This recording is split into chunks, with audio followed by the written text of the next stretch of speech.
is for a colleague on your left or right, Senator Ted Cruz. Arthur Schwartz here in Manchester is in the audience tonight. He wonders what your deal with Iran would look like. Well, Jack, thank you very much. Thank you for allowing us to be here via satellite. We had to be here to vote to defund Planned Parenthood, and I hope very much that we see Republican leadership actually lead the fight to get it done and we stop funding Planned Parenthood. But let me answer the question you asked, because it's a very important one.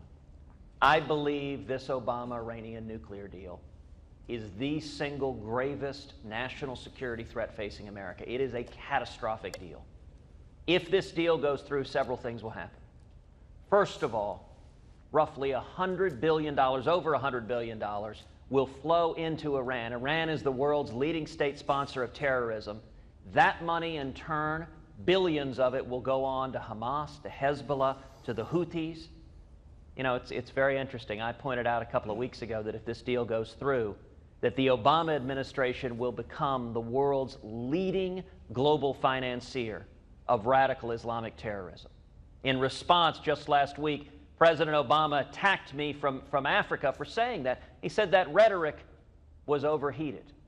Well, let me tell you, Jack, speaking the truth is not rhetoric. The truth is, if this administration, if President Obama and Hillary Clinton and John Kerry are responsible for sending billions of dollars to Iran, and that Iran goes, those billions go to jihadists who use that money to murder Americans, to murder Israelis, to murder Europeans, then the administration is responsible. Beyond that, this deal leaves 4 American hostages languishing in Iran. We've already seen one president in the 1970s who abandoned our hostages in Iran. We shouldn't see another. And this deal accelerates Iran acquiring nuclear weapons. What should we do?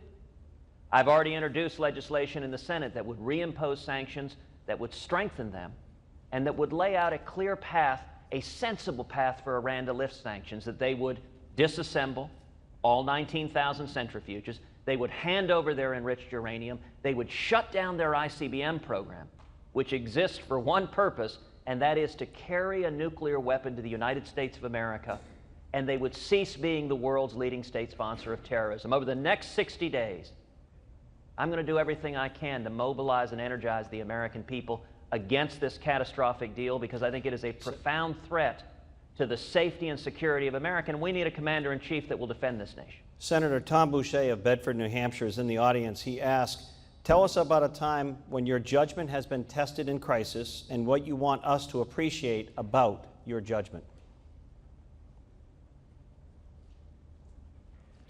Well, you know, I'll tell you, serving in the United States Senate is an interesting experience.